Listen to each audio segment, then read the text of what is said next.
नमस्कार दोस्तों, मेरा नाम सीरत है और मैं आपको कहानी गलतफहमी का छठा भाग सुनाऊंगी, जिसका नाम है अपने पैरों पर आप कुल्हाड़ी मारना और जिसके लेखक हैं रोहित वर्मा रिंपू। लेकिन अगर आपने कहानी के पहले के भागों को नहीं सुना, तो मेरी सलाह है कि पहले आप कहानी के पहले के भागों को सुनें, ताकि आपको कहानी के बारे में पता चल सके। कहानी के पहले के सभी भागों का लिंक वीडियो के डिस्क्रिप्शन में दे रखा है। अब ज्यादा देर ना करते हुए कहानी के छठे भाग को शुरू करते हैं। कहानी गलतफहमी, भाग छठा। नाम अपने पैरों पर आप कुल्हाड़ी मारना। आओ सुरभि बहन, स्वागत है तुम्हारा मेरे इस छोटे से दफ्तर में। नमस्कार मुक्ता दीदी, कहो कैसी हो? बस बढ़िया, तुम सुनाओ, बहुत दिनों के बाद मुलाकात हो रही है। बस दीदी, जिंदगी काफी व्यस्त सी गुजर रही है। आज इस ओर से निकल रही थी तो सोचा कि आपसे मुलाकात करती चलूं। बहुत अच्छा किया।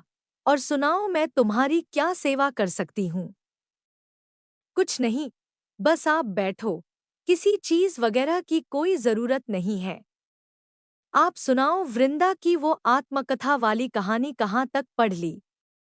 सुरभि, सच कहूं तो जिंदगी इतनी व्यस्त सी गुजर रही है कि वृंदा की आत्मकथा पढ़ने का समय नहीं मिल पा रहा, लेकिन फिर भी किसी ना किसी तरह से समय निकालकर उसको रोजाना थोड़ा थोड़ा पढ़ लेती हूँ। वृंदा ने अपनी इस आत्मकथा को दिल की गहराइयों से लिखा है, जिस वजह से उसे समझने के लिए मुझे उसी गहराई तक जाना पड़ रहा है।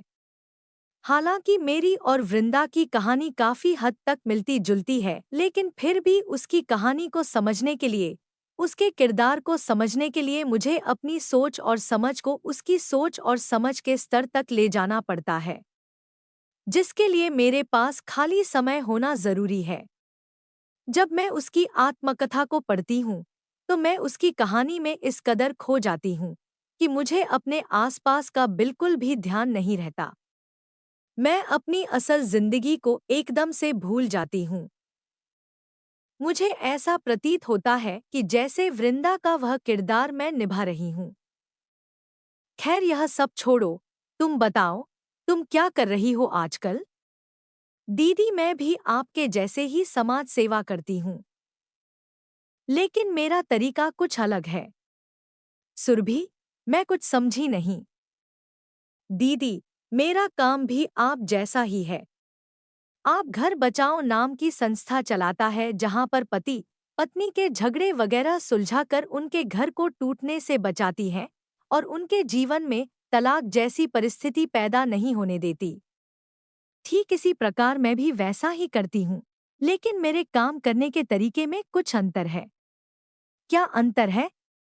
दीदी, आप अखबार तो पढ़ती हैं ना? उसमें हर रोज दो चार खबरें ऐसी जरूर होती हैं, जिसमें कि दहेज के लिए पति ने अपनी पत्नी की मारपीट की, या फिर मोटरसाइकिल या कार ना लाने पर ससुराल वालों ने अपनी बहू को घर से निकाल दिया।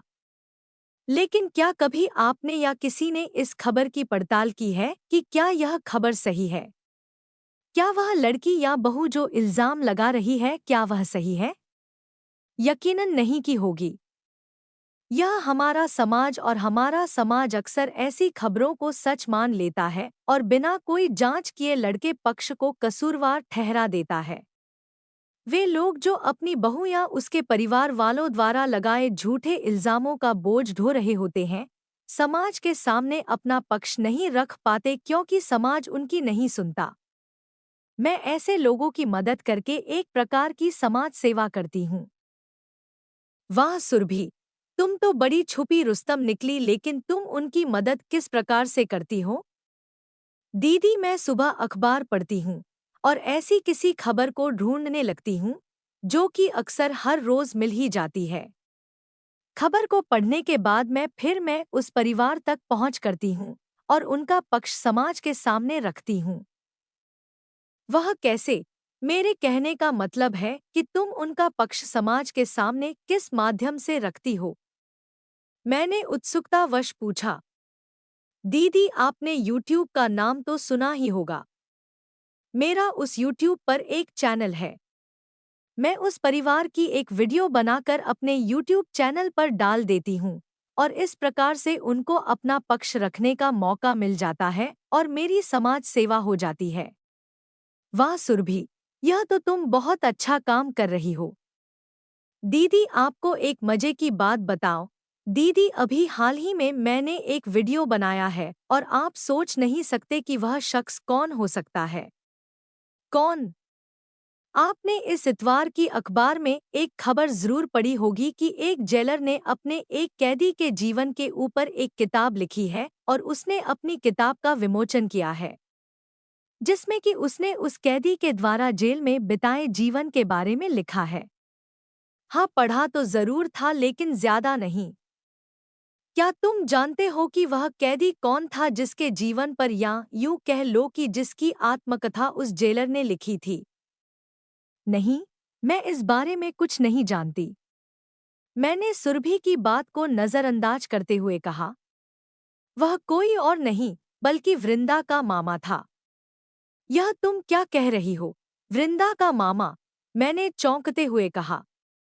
दीदी, आप तो ऐसे चौंक रही हो जैसे कि आप उन्हें अच्छी तरह से जानती हो। सुरभि, मैं उन्हें जानती तो नहीं, लेकिन उनके बारे में सुना जरूर है। जब मैं वृंदा के अंतिम क्रिया की रस्म के लिए उसके घर गई थी तो वहां पर एक औरत आई हुई थी। बातों बातों में ही उसमें वृंदा के मामा के बारे में मुझे बताया था। दरअसल वृंदा का जन्म उसके मामा की वजह से ही हुआ था। वृंदा का जन्म उसके मामा की वजह से हुआ था। मैं कुछ समझी नहीं। मैं बताती हूँ। दरअसल वृंदा के मामा के घर में शादी के कई दिनों तक कोई औलाद नहीं हुई थी, जिस वजह से उसका उसकी पत्नी के साथ अक्सर झगड़ा रहता था। एक दिन वृंदा की नानी उनके घर आई और वृंदा के पिता को अपने बेटे यानी वृंदा के मामा के लड़ाई झगड़े के बारे में सब कुछ बताने लग गई। तो वृंदा के पिता ने यह निर्णय लिया कि हम एक औलाद पैदा करेंगे जिसे हम वृंदा के मामा को दे देंगे, लेकिन इस दौरान वृंदा की मामी की किसी वजह से मृत्यु हो गई और वृंदा के मामा पर उसका सारा दोष लगा दिया गया। उन्हें जेल हो गई। बस मुझे इतना ही पता है, ज्यादा कुछ नहीं पता। वाह, इस बारे में मुझे नहीं पता। मुझे तो बस इतना ही पता है कि वृंदा के मामा अपनी पत्नी से बहुत दुखी थे। उनके घर में हर रोज किसी न किसी प्रकार से लड़ाई झगड़ा होता रहता था। उसके मामा ने मुलाकात के दौरान मुझसे कहा, मेरी शादी को 10 साल का समय बीत चुका है लेकिन आज तक मैंने कभी एक पल भी सुख की सांस नहीं ली। मैं जब भी अपने काम से घर वापस लौटता हूँ तो घर पहुँचने से पहले भगवान से यह प्रार्थना जरूर करता हूँ कि घर में सुख शांति बनी रहे, लेकिन मेरी पत्नी किसी ना किसी वजह से मुझसे झगड़ा करती रहती है। उसे मुझसे लड़ाई करने का कोई ना कोई बहाना चाहिए होता है। एक दिन मेरी पत्नी ने लड़ाई झगड़े से तंग आकर खुद आत्महत्या कर ली, जिसका सारा दोष मुझ पर आ गया। मेरे पत्नी के मायके वाले काफी रसूखदार आदमी थे। उनकी पहुंच भी काफी अच्छी खासी थी। उन्होंने अपनी इसी पहुंच का फायदा उठाया और मुझे उम्र कैद तक की सजा करवा दी। मैं जेल जाने से बिल्कुल नहीं डरा। जेल जाने के कुछ वर्षों के बाद मुझे महसूस हुआ कि मैंने अपने जीवन का सबसे अच्छा समय इसी जेल में बिताया है। मुझे यहाँ किसी प्रकार की कोई रोक-टोक नहीं थी। मैं अपना समय चिंता मुक्त होकर आराम से बिता सकता था। जेल में मेरे कई दोस्त भी बने और कोई दुश्मन भी बने, लेकिन मैंने अपनी काबिलियत की वजह से अपने दुश्मनों को भी अपना दोस्त बना लिया। कुल मिलाकर मैंने अपनी जितनी भी जिंदगी जेल में काटी सुखी और चिंता मुक्त होकर काटी। वाह, मुझे विश्वास नहीं हो रहा कि एक आदमी जेल जैसी जगह में बिताए अपने समय को अपने जीवन का सबसे सुखमय समय बता रहा है। हाँ दीदी, बस इसी बात ने उस जेलर को इन पर किताब लिखने के लिए प्रेरित किया था। यार, तुम यह सोचो कि वह आदमी अपनी शादीशुदा जिंदगी से और खासकर अपनी पत्नी से कितना दुखी होगा कि वह जेल के जीवन को सुखमय और आरामदायक कह रहा है। यानी उसे जेल की सजा सजा नहीं लग रही। हाँ दीदी, आप बिल्कुल ठीक कहती हो। कुछ देर तक बातें करने के बाद सुरभि अपने गंतव्य की ओर रवाना हो गई और मैं अपने दफ्तर में बैठकर वृंदा के मामा के बारे में सोचने लग गई।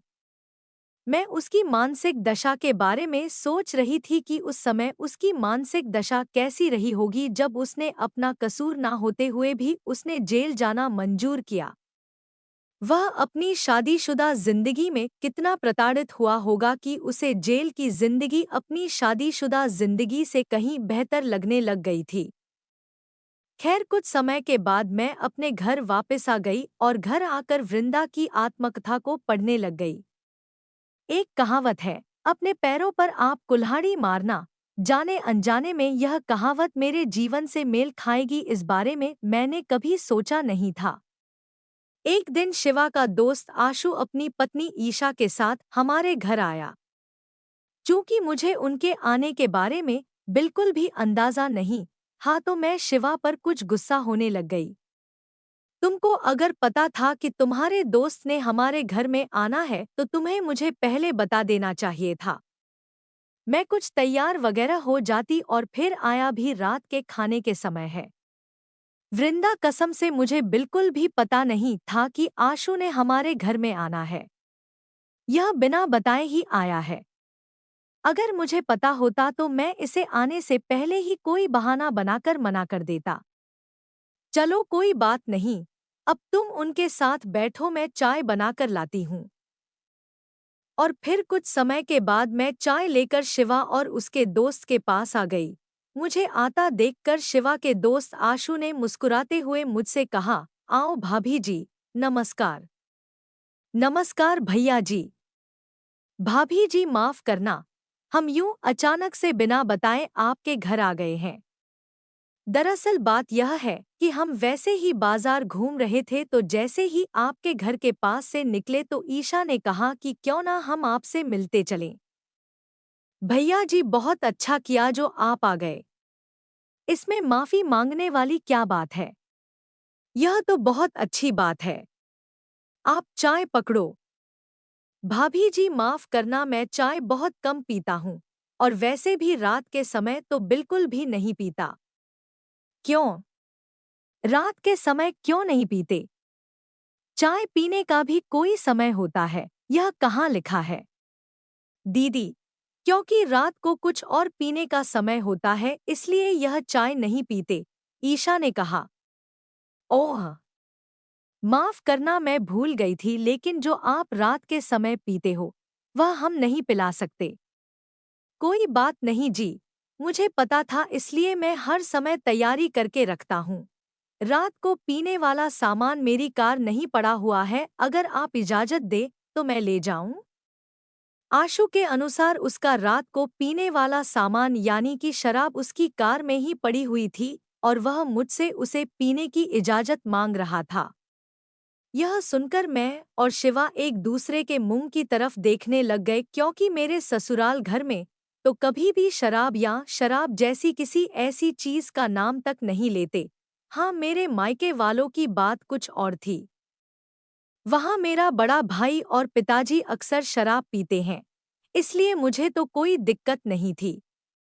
दिक्कत, समस्या या ऐतराज यह सिर्फ और सिर्फ शिवा को हो सकता था। पहले तो मैं आशु को इसके लिए मना करने वाली थी, लेकिन फिर मैं सोचकर रुक गई कि यह शिवा का दोस्त है, वह खुद उसे मना करे। क्योंकि अगर मैंने उसे ऐसा करने से मना किया तो हो सकता है कि वह बुरा ना मान जाए, इसलिए मैंने चुप रहने में ही अपनी भलाई समझी। भाभी जी, आपने बताया नहीं, अगर मैं कार से अपना रात को पीने वाला सामान ले जाऊं तो आपको किसी प्रकार का कोई ऐतराज तो नहीं है? भाई साहब, आप हमारे मेहमान हैं और मेहमान भगवान के बराबर होता है, और वैसे भी हमारी भारतीय संस्कृति में अतिथि देवो भव का रिवाज है। आप अपने दोस्त से पूछ लीजिए, अगर उनको कोई ऐतराज नहीं तो मुझे भी कोई दिक्कत नहीं है। इससे क्या पूछना? यह तो मुझे मना नहीं कर सकता, क्योंकि अगर इसमें मना कर भी दिया तो मुझ पर कोई असर नहीं होगा। मैं जबरदस्ती भी लेकर आ सकता हूँ। आप ऐसा करें, खाने में क्या बनाया है आप वह लेकर आएं। भाई जी, खाने में तो हमने गोभी की सब्जी और मूंग की दाल बनाई है। भाभी जी, आप क्या बात कर रहे हो? क्या मैं मूंग की दाल और गोभी की सब्जी के साथ अपना रात का कार्यक्रम संपन्न करूंगा? क्या आपने मांसाहारी व्यंजन वगैरह कुछ नहीं बनाया? नहीं भाई जी, आपको तो पता है कि हमारे घर में कोई भी मांसाहारी व्यंजन खाता नहीं, जिस वजह से हमारे घर में बनता नहीं है। यह आप क्या बात कर रही है? लगता उस दिन की बात का आपके ऊपर कोई असर नहीं हुआ। भैया जी, आप हर बात का दोष मुझे ही दे रहे हैं। मेरा इसमें कोई कसूर नहीं है। मैं तो आज भी खाती हूँ।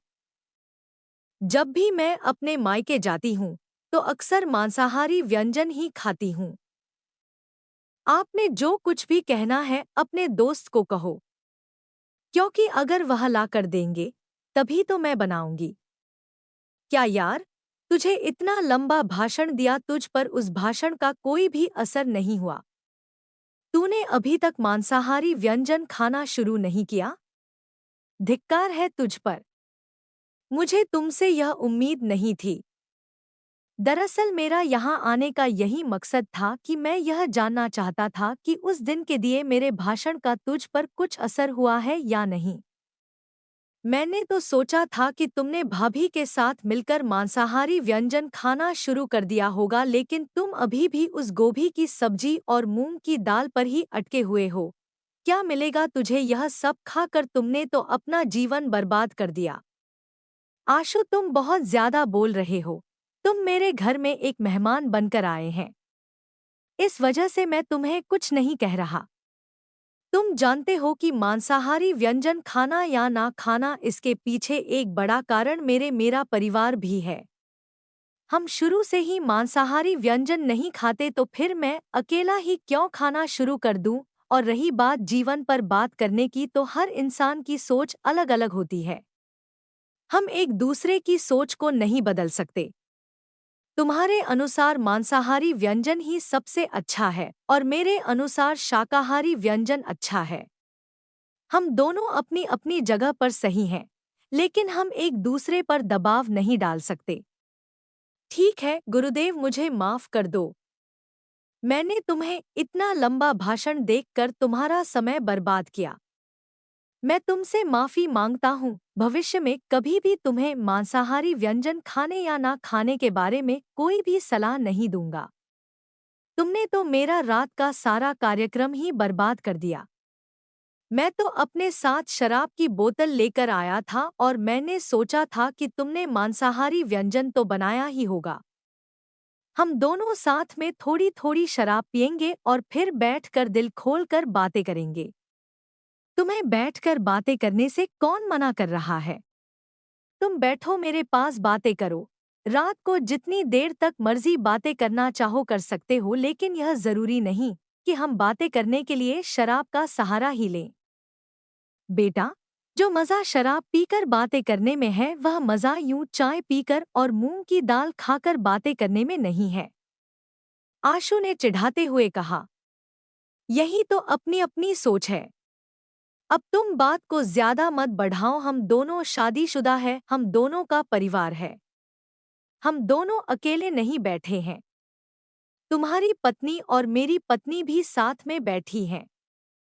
वह दोनों हम दोनों के बारे में क्या सोचेंगे? अच्छा, तो मुझे एक बात बताओ, क्या तुम्हारी पत्नी ने मांसाहारी व्यंजन खाना शुरू कर दिया है? हाँ, बिल्कुल शुरू कर दिया है। यह तेरी तरह थोड़ी ना है। इसने तो उस दिन घर आते ही थोड़ा बहुत खाना शुरू कर दिया था। अब तो यह पका भी लेती है और खा भी लेती है। इसे कोई दिक्कत नहीं है। तुम स्वयं पूछ सकते हो, यह तुम जैसी नहीं है कि जिस पर कि मेरे बातों का असर ना हो। मैंने जो भी बातें कही थी उसमें कुछ बुरा नहीं कहा था। यह सब सही है। तुम मानते नहीं तो इसमें मेरा क्या कसूर? आशु, अब तुम हद कर रहे हो। तुम मेहमान बनकर आए और एक मेहमान की तरह रहो। व्यर्थ की बातों में बहसबाजी मत करो। खाना या ना खाना कि हमारा एक निजी फैसला होता है। हम उसमें कोई भी तक दखलंदाजी नहीं कर सकते। अब तुम जा सकते हो। इसके तुरंत बाद आशु अपने पत्नी ईशा को लेकर वहां से उठकर चला गया। उसके जाने के बाद मुझे शिवा से बहस करने का या यूं कह लो कि लड़ाई झगड़ा करने का एक और मौका मिल गया था और मैं इस मौके को व्यर्थ नहीं गंवाना चाहती थी। दरअसल शिवा के घर में मैं भी शाकाहारी व्यंजन या यूं कह लो मूंग की दाल और गोभी की सब्जी खा खाकर थक चुकी थी। अब मैं भी कुछ मांसाहारी व्यंजन वगैरह खाना चाहती थी और भगवान की कृपा से आशु के जरिए मुझे यह मौका मिल रहा था कि मैं शिवा को मांसाहारी व्यंजन खाने के लिए राजी कर लूं। तुमको अपने दोस्त के साथ ऐसा नहीं करना चाहिए था, चाहे वह जैसा भी है, लेकिन हमारे घर में मेहमान बनकर आया है। तुम्हें उसे यूं बेइज्जत करके घर से नहीं निकालना चाहिए था। तुम ज्यादा दिमाग मत खाओ और यहाँ से चली जाओ। किसके साथ क्या करना है और कैसा व्यवहार करना है यह मुझे पता है। मुझे तुमसे सीखने की ज्यादा जरूरत नहीं है। किसके साथ क्या करना है और कैसा व्यवहार करना है यह तुम्हें मुझसे सीखने की जरूरत भले ही ना हो, लेकिन समाज में कैसे रहना है और कैसे उनके साथ तालमेल बिठाकर जीवन जीना है यह शायद तुम्हें मुझसे सीखने की जरूरत पड़ सकती है। तुम्हारे कहने का क्या मतलब है? यही कि दुनियादारी कैसी निभानी है और कैसे उनके बीच रहना है, यह तुम्हें सीखने की बहुत जरूरत है। चार दोस्तों के बीच बैठकर कैसे रहना है, अगर तुम कभी उनके साथ बैठे होते फिर तुम्हें पता चलता। मेरे भाइयों को ही देखो, वह अपने दोस्तों के साथ मिलकर कैसे मजे करते हैं। वह बाहर जाते हैं, पार्टी वगैरह करते हैं, लेकिन तुम सिर्फ अपने काम पर जाते हो और काम से सीधा घर आ जाते हो। तुम्हारा तो कोई दोस्त भी नहीं है। जो एक दोस्त आशु जैसा बचा था उसे भी तुमने नाराज करके और बेइज्जत करके घर से निकाल दिया है। अब तुम्हारे पास कौन आएगा? तुमने अपने साथ साथ मेरी भी जिंदगी बर्बाद कर दी है। वृंदा, तुम कहाँ की बात कहाँ लेकर जा रही हो? इसमें तुम्हारी जिंदगी बर्बाद जैसी बात कहाँ से आ गई? वह मेरा दोस्त है और मुझे पता है उसके साथ कैसा व्यवहार करना है। रही बात तुम्हारे भाइयों की, तो यह उनकी जिंदगी है। वह जैसे जीना चाहते हैं जी सकते हैं। यहाँ इस घर में मेरी जिंदगी है और मैं अपनी जिंदगी में व्यर्थ की दखलंदाजी बर्दाश्त नहीं कर सकता। मैंने तो दखलंदाजी जैसी कोई बात नहीं की। तुम्हारी जिंदगी है, तुम जैसे मर्जी जियो, लेकिन यह मत भूलो कि तुम जिस समाज में रहे हो उस समाज के अनुसार तुम्हें खुद को ढालना ही होगा। तुम्हारे कहने का मतलब है, पर यह समाज अगर शराब पीता है और मांस मछली खाता है तो मुझे भी यह सब करना होगा। ऐसा ही समझ लो। यह तो कोई बात नहीं हुई, क्योंकि इसी समाज का ज्यादातर हिस्सा शुद्ध शाकाहारी है। तो फिर तुमको भी उनके अनुसार खुद को ढालना होगा। लेकिन हम उस समाज में नहीं रहते। हम जिस समाज में रहते हैं वहां पर मांसाहारी व्यंजन ही ज्यादा खाते हैं और तुम्हें भी खाना पड़ेगा। यह तो मुझसे नहीं होगा, क्योंकि जो काम मेरे पिता ने या उनके पिता ने और फिर उनके पिता ने कभी नहीं किया तो फिर मैं क्यों करूं? उन्होंने कभी मांसाहार का सेवन नहीं किया तो फिर मैं यह परंपरा कैसे तोड़ दूं? तुम्हारे कहने का मतलब है कि अगर तुम्हारे खानदान में किसी ने मांसाहार का सेवन नहीं किया है तो कल को जब हमारी कोई औलाद होगी तो तुम मुझसे भी मांसाहार खाने से मना करोगे। बिल्कुल, जाहिर सी बात है, अगर कल को मेरी कोई औलाद हुई तो मैं तो उसे भी मांसाहार खाने से मना करूंगा। उसके लिए मैं अपनी खानदानी परंपरा को नहीं तोड़ूंगा। लेकिन मान लो कल को अगर वह अपने ननिहाल जाएगा तो क्या तुम उसको वहां पर रोक पाओगे? तुम ऐसा नहीं कर सकोगे, क्योंकि वहां पर अगर मैं मांसाहारी व्यंजन खा रही हूं तो वह भी खाएगा। जब वह समय आएगा तब की तब देखा जाएगा।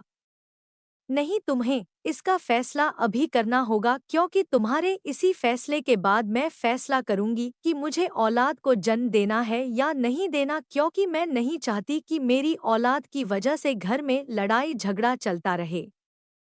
जो औलाद अभी तक अस्तित्व में नहीं आई उसकी वजह से लड़ाई झगड़ा कैसे बढ़ सकता है? तुम्हारा दिमाग तो ठिकाने पर है या नहीं? तुम व्यर्थ की लड़ाई कर रही हो और यह तुम्हें भी पता है। तुम्हारे लिए यह व्यर्थ की लड़ाई होगी, लेकिन मेरे लिए यह एक बहुत ही कठोर फैसला है। सीधी सी बात है, अगर मेरी औलाद हुई तो उसके रहन सहन और परवरिश का फैसला मुझ पर होगा। मैं उसे तुम्हारे जैसा बनने नहीं दूंगी। मैं नहीं चाहती कि मैं जीवन भर अकेला रहे और उसका कोई दोस्त मित्र ना हो। जिसे दुनियादारी निभानी ना आती हो, मैं उसे ऐसा बिल्कुल नहीं बनने दूंगी। मैं चाहूंगी कि वह पार्टी करें, दोस्तों के साथ मजे करें, और अगर वह कभी कभार शराब का सेवन करना चाहे तो करे। मैं उसे रोकूंगी नहीं। तुम पागल हो चुकी हो। तुम्हारे साथ बहस करने से अच्छा है किसी दीवार पर अपना सिर मार लिया जाए। कम से कम यह तो पक्का होगा कि कसूर अपना था। इसके बाद शिवा गुस्से में हमारे कमरे में ही बनाए एक छोटे से कमरे में चला गया। उस कमरे को मैं लड़ाई वाला कमरा भी कहती थी, क्योंकि जब भी मेरी शिवा के साथ लड़ाई होती तो वह उसी कमरे में जाकर सो जाता, जिससे घर में किसी को पता भी नहीं चलता कि हमारी लड़ाई हुई है। शिवा की यह खासियत थी कि वह हमारी लड़ाई को अपने परिवार तक नहीं पहुंचने देता था, यानी कि हमारे बीच में जब भी कभी मनमुटाव होता तो वह अपने परिवार के सामने जाहिर नहीं होने देता था। वह परिवार के सामने तो सामान्य रहता, लेकिन जब वह अपने कमरे में होता तो मुझसे बात तक नहीं करता। हमारी कई कई दिनों तक बातचीत नहीं होती। वह अपने उसी छोटे से कमरे में जाकर सो जाता।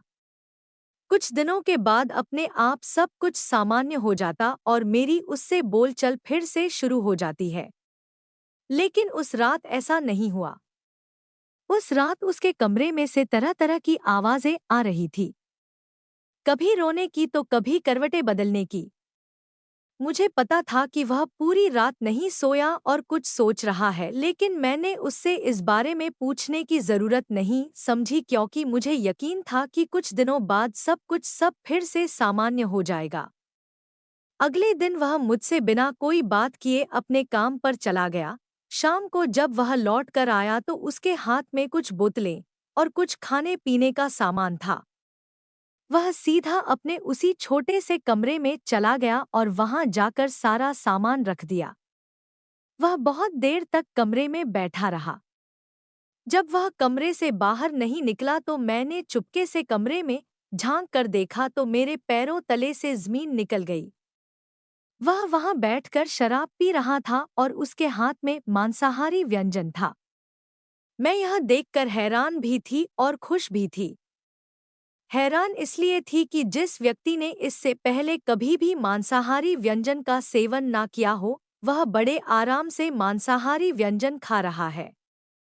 क्योंकि वह व्यक्ति जिसने कभी पहले मांसाहारी व्यंजन खाया ही ना हो, पहली बार खाने पर बहुत झिझक महसूस करता है, यानी नौसिखिया की तरह खाता है। लेकिन इसके उलट शिवा उस मांसाहारी व्यंजन तो इस प्रकार से खा रहा था जैसे वह उससे बहुत पहले से वाकिफ हो। खुशी इस बात की थी कि मैं शिवा के साथ बहसबाजी में जीत गई थी। उसने मेरा कहा मान लिया था और मैं उस पर अपना दबाव बना पाने में कामयाब हो गई थी।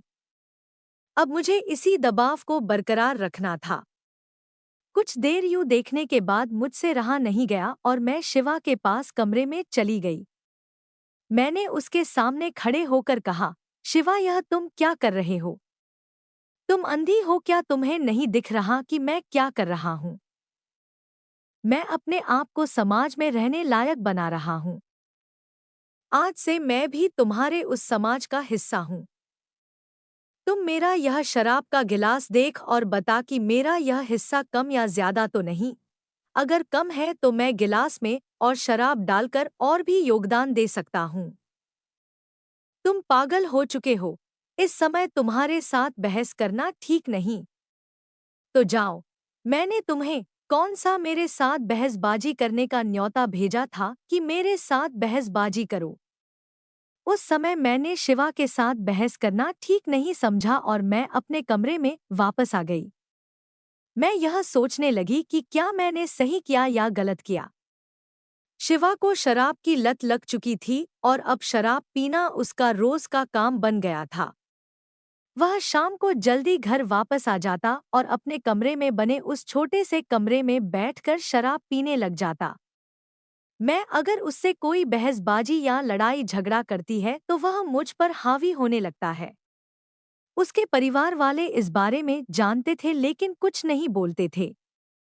इसके उलट इसका दोष मुझे ही देते थे।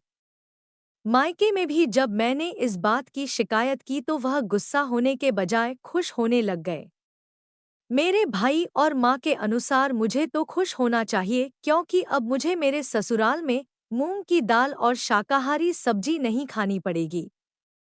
लेकिन मैं इस उलझन में थी कि क्या मैंने शिवा के साथ सही किया या गलत किया है। धीरे धीरे शिवा की यह शराब पीने की आदत विकराल रूप धारण करने लग गई। पहले तो उसके माता पिता उसे शराब पीने से रोकते नहीं थे, लेकिन अब जबकि उसकी यह ज्यादा बढ़ चुकी थी तो उसे रोकने लग गए थे। लेकिन वह किसी की नहीं सुनता और हर रोज शराब पीता। शराब पीकर लड़ाई करना अब उसकी आदत में शुमार हो चुका था। इसके लिए मैं किसी को दोष नहीं दे सकती थी क्योंकि उसकी इस आदत की जिम्मेदार मैं स्वयं थी। मैंने ही उसे शराब पीने और मांसाहारी व्यंजन खाने के लिए उकसाया था और अब मैं उसकी इस आदत की वजह से तंग आ चुकी थी। अपने पैरों पर कुल्हाड़ी मारना शायद इसे ही कहते हैं। आगे की कहानी जानने को लिए बने रहिए हमारे साथ। और साथ ही आप हमारे चैनल को सब्सक्राइब करके घंटीन वाले बटन को दबा दें ताकि कहानी का अगला भाग पब्लिश होते ही इसकी नोटिफिकेशन सबसे पहले आपको मिल सके। कहानी के प्रति आपके सुझाव हमारे लिए बहुमूल्य हैं। कृपया कमेंट करके हमें अपने सुझाव जरूर दें। धन्यवाद। मेरा नाम है सीरत और मिलते हैं कहानी के अगले भाग में। तब तक के लिए आप मुझे इजाजत दें। धन्यवाद एक बार फिर से।